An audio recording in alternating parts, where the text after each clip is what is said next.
Hello বন্ধুরা, আমি লতিকা আবারও চলে এসেছি তোমাদের সামনে একটা নতুন ভিডিও নিয়ে। পমপমস বোল বানাবো। অনেকগুলো পমপমস বোল আমরা কীভাবে বানাবো, এরকম একটা কার্ডবোর্ড নিয়ে নেবে, যাকে বলে পেটি। তার মধ্যে উল দিয়ে পেঁচিয়ে নিতে হবে। আমার যেমন ছোটো ছোটো পমপমস বলের দরকার, তাই আমি ছোটো ছোটো কম 50 রাউন্ড ঘোরাবো। তোমাদের যদি বেশি দরকার হয় বা বড় সাইজের দরকার হয়, তখন তোমরা ওখানে বেশি ঘোরাবে, ঠিক আছে। এবং অনেকগুলো দরকার যদি, তাহলে বড় পেটি খানা নিতে পারো তোমরা, ঠিক আছে। তার মধ্যে এবারে বেশি রাউন্ড ঘোরাবে, তাহলেই বড় হয়ে যাবে। আমার ছোট দরকার, তাই আমি ছোটোই বানাচ্ছি।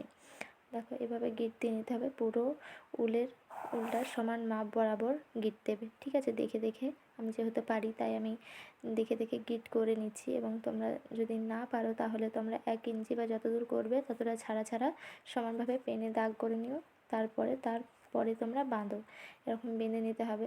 কিছুটা ছাড়া ছাড়া 1 আঙ্গুল কিংবা 2 আঙ্গুল যেমন মাপের করবে, 1 আঙ্গুল ছাড়া ছাড়া আমরা উল দিয়ে পুরো উলটাকে এরকমভাবে বেঁধে নেব।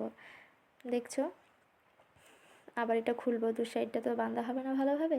খুলে নিয়ে আবার আমি ভালোভাবে পেঁচিয়ে পেঁচিয়ে গিট দিয়ে শক্তভাবে বেঁধে নেব। দেখো, বাঁধার পরে কিন্তু এরকম আকারের হবে, যেমন গোল চুড়ির মতো। তোমরা এটা বড়ও করতে পারো, ছোটও। বললাম একবার যে তোমরা বড় যদি করতে চাও, বড়ও করা হবে।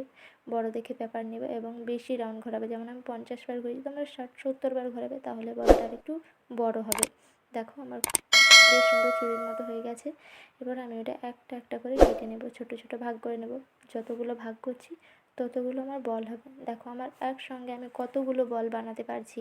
এবং আমার এই বলগুলো আমাকে একটা একটা করে করে আমার উল নষ্ট করতে হবে না। আমি একসঙ্গে অনেকগুলো বল এইভাবে করে, দেখো, তারপর আমি কাঁচি দিয়ে একটু ধারগুলো কেটে হাতে করে ঘুরিয়ে নিলেই আমার বল রেডি।